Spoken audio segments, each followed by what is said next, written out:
नमस्कार, आप सभी का स्वागत है अन्नदाता कार्यक्रम में। आपके साथ मैं हूं सोनाली सिंह। हमारे देश के किसान जन का पोषक है, वह श्रम का देवता है, अन्नदाता है। उसमें ही भारत की आत्मा निवास करती है। ऐसे ही किसानों की प्रगति के लिए हम खेती बाड़ी से जुड़ी हुई बहुत सी नई लाभकारी जानकारियां हर रोज सुबह लेकर आते हैं। तो चलिए कार्यक्रम शुरू करने से पहले देखते हैं क्या है आज के अन्नदाता में। कपास की फसल में रोगों का नियंत्रण करके ले अधिक पैदावार।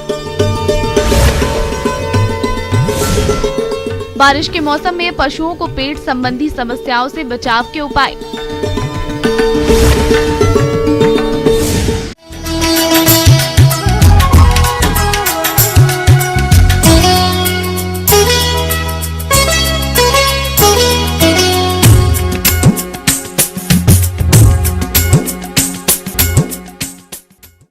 किसान भाइयों, कपास का बाजार भाव काफी अच्छा चल रहा है और इसी बाजार भाव को देखते हुए जिन किसानों ने कपास की फसल लगा रखी है, उनकी फसल में मौसम में हो रहे बदलाव के कारण कई प्रकार के रोगों का प्रकोप हो सकता है, जिनका यदि समय पर नियंत्रण नहीं किया गया तो कपास की फसल में भारी नुकसान हो सकता है। तो कपास की फसल में कौन कौन से रोग लगते हैं और इनकी रोकथाम किस प्रकार से करें, देखिए हमारी ये खास रिपोर्ट।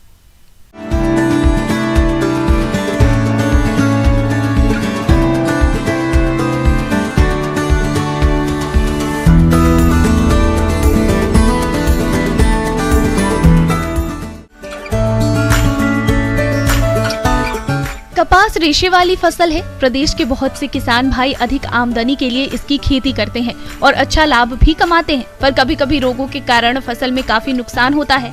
जो किसान समय रहते रोगों की पहचान करके रोकथाम के उपाय करते हैं, उनकी फसल रोगों से होने वाले नुकसान से बच जाती है और फसल से अच्छा रेशा उत्पादन मिलता है।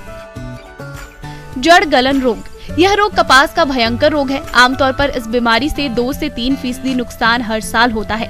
यह रोग जमीन में रहने वाली राइजोप्टोनिया सोलेनाई व राइजोप्टोनिया बटाटिकोला नामक फफूंद से होता है। रोग लगे पौधे एकदम से सूखने लगते हैं और मर जाते हैं। बीमार पौधों को आसानी से उखाड़ा जा सकता है। जड़ सड़ने लगती है और छाल फट जाती है। पौधे की जड़ अंदर से भूरी व काली हो जाती है। हवा में और जमीन में ज्यादा नमी व गर्मी रहने और सिंचाई से नमी का वातावरण मिलने पर बीमारी का असर तेजी से बढ़ता है। बीमारी आमतौर पर पहली सिंचाई के बाद पौधों की 35 से 40 दिनों की उम्र में दिखना शुरू हो जाती है।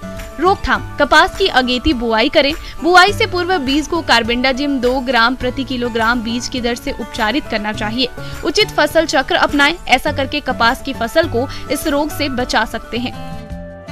कपास का कोणीय धब्बा और जीवाणु झुलसा रोग, इसके रोग के लक्षण पौधे के वायुवीय भागों पर छोटे गोल जल शक्ति बाद में भूरे रंग के हो जाते हैं। रोग के लक्षण घेटों पर भी दिखाई देते हैं।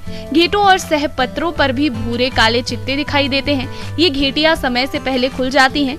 रोगग्रस्त घेटों का रेशा खराब हो जाता है। इसका बीज भी सिकुड़ जाता है।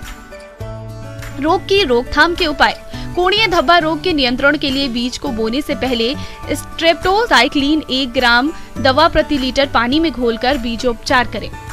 खेत में कोणीय धब्बा रोग के लक्षण दिखाई देते ही स्ट्रेप्टोसाइक्लिन 1 ग्राम दवा 3 लीटर पानी में घोलकर फसल पर छिड़काव करें और 15 दिन के अंदर पर दोहराएं, जिससे कपास की फसल को इस रोग से बचाया जा सकता है।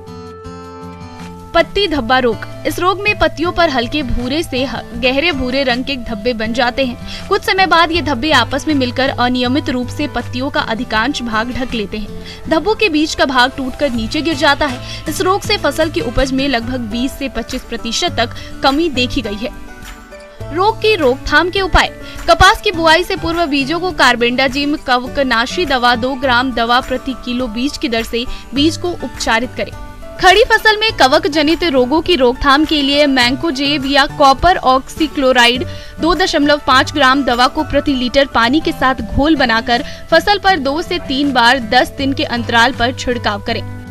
न्यू विल्ट या नया उकठा रोग, कपास की फसल में उकठा रोग के लक्षण, इस रोग के कारण अचानक पूरा पौधा मुरझाकर सूख जाता है। एक ही स्थान पर 2 पौधों में से एक पौधा का सूखना और दूसरा स्वस्थ होना इस रोग का मुख्य लक्षण है। इस रोग का प्रमुख कारण वातावरणीय तापमान में अचानक परिवर्तन, मृदा में नमी का असंतुलन और पोषक तत्वों की असंतुलित मात्रा के कारण होता है। रोग की रोकथाम, नया उकठा रोग की रोकथाम के लिए यूरिया का 1.5% घोल अर्थात 100 लीटर पानी में 1500 ग्राम यूरिया के हिसाब से पौधों की जड़ के पास रोग दिखने पर डालें। ऐसा करके किसान भाई कपास की फसल को रोगों से बचाकर अच्छी गुणवत्ता के रेशे का उत्पादन लेकर अच्छी आय कमा सकते हैं। किसान भाइयों, अब लेते हैं एक छोटा सा ब्रेक।